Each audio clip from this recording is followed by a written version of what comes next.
Wir haben aber solchen Schatz in irdenen Gefäßen, auf dass die überschwängliche Kraft sei Gottes und nicht von uns. Wir haben allen halben Trübsal, aber wir ängstigen uns nicht. Uns ist bange, aber wir verzagen nicht. Wir leiden Verfolgung, aber wir werden nicht verlassen. Wir werden unterdrückt, aber wir kommen nicht um. 2. Korintherbrief, Kapitel 4, Verse 7 bis 9.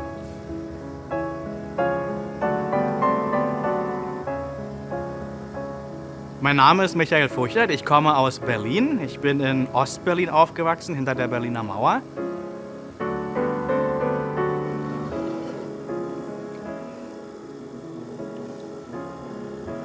Being shaped by God is not always the most comfortable process, and generations of my family experienced this in Nazi Germany and communist East Germany when we went through difficult times at times, or trying moments that God was working at us and He was shaping us, molding us into the piece or into the vessels He wanted us to be. And sometimes all we could do was just hold still and let God work with us. But just as the clay sometimes, or actually always, has to go through the fire before it can be used, sometimes God will let us go through the fire so we will become a more refined, more strong, more sturdy, stable vessel that He can use and that He can work with.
Much of the faith that I have, I learned from my grandfather.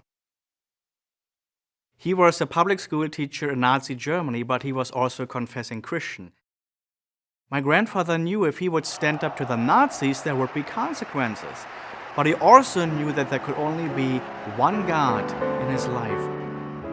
And it did not take long, and the Nazis came into his home, and they urged him to take down a painting of Jesus Christ that he kept over a study desk. And so he prayed to God for courage, and then he stood up to the Nazis and he declared, "This painting remains." And he refused to take it down. He refused to join the Nazi party or conform to their beliefs. And of course, so the Nazis were angered by his resistance, and he lost his position as a public school teacher. He was sent into the battlefields of World War II, an easy way to get rid of him and his inconvenient voice. After 6 years of war, my grandfather returned home alive, still proclaiming as he did before, "I know that my Redeemer lives." The painting of Jesus Christ that now hangs over my study desk is a daily challenge to me to remember that we have to make choices. But it's also a daily encouragement to me. And I've promised to God I shall never take it down.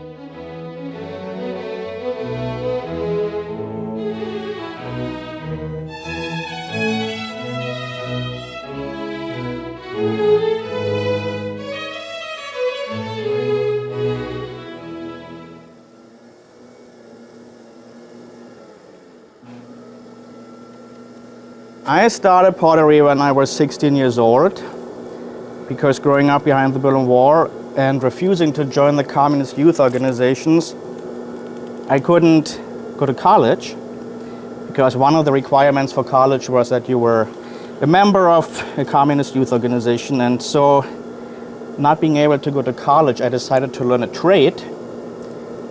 And I had the great fortune to be able to find an apprenticeship with one of Berlin's most known ceramic artists. He was also a Christian, and so he took me on.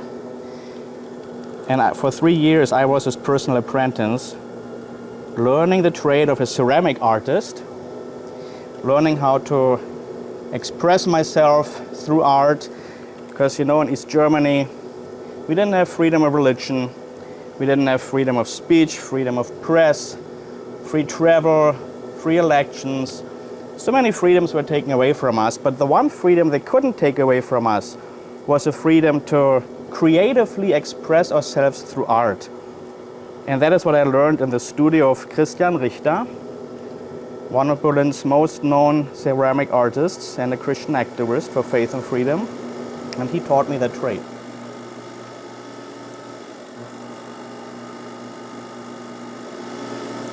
One thing my aunt taught me was to put little white birds on the pieces that we made, because these white birds resembled the Holy Spirit, who would give us strength and power in difficult times and empower us to live our faith, defend our faith, be a witness for faith. And so we had many candle holders that had the little white doves on them. They would actually be put on top of here. I can do this maybe later.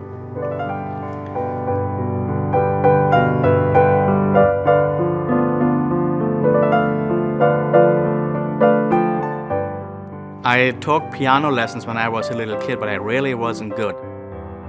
My piano teacher, he had great problems with me, and at some point he just gave up with me and told me to become a plumber. When I came to the USA, I discovered the gift of just improvising and to tell my stories through music. None of my music is written down. I don't know how to write music down. It lives in my heart, and I recall it from within as my way of musically telling the story of what we have experienced and how God will always be faithful.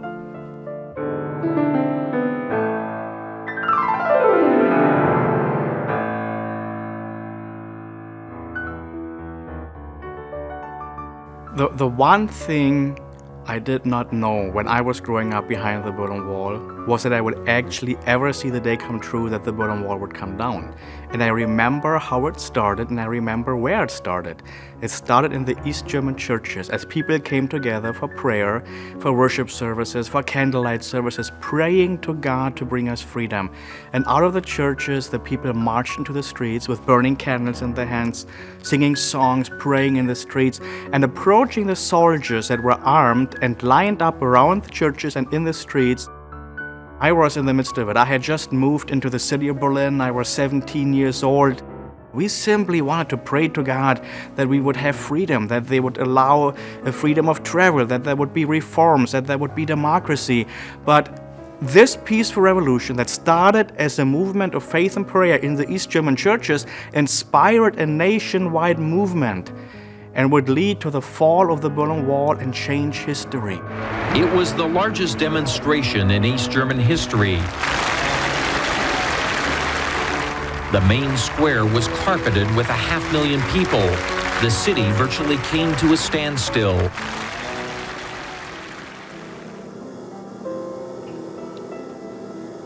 Actually, I once went to the website of the National Museum of German History. As I typed in the search word peaceful revolution, the first artifacts that came up from their archives were the peace pendants that were produced in our studio.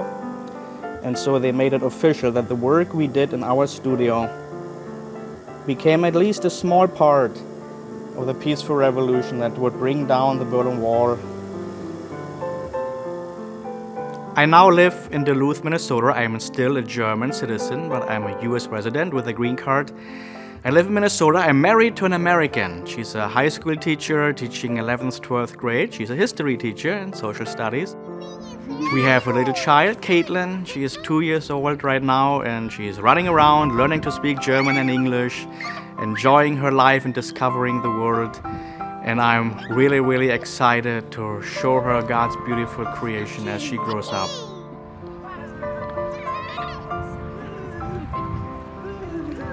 Behind the Berlin Wall, they told me I would never amount to anything if I wouldn't join their communist organizations. Today I'm a Christian speaker and pianist, ceramic artist. Behind the Berlin Wall, they told us we could never travel. Now I travel across the world. When you make the right choices, even if it might sometimes be uncomfortable or difficult, or if you have to sacrifice or leave certain things behind to follow Him and to be faithful to Him, he will get so much more back, just as Job was blessed so much more at the end of his trials. We are being blessed so much more when we hold still and allow God to work with us. Aber nun, Herr, du bist doch unser Vater. Wir sind Ton, du bist unser Töpfer. Und wir alle sind deiner Hände Werk. Jesaja 64, Vers 7.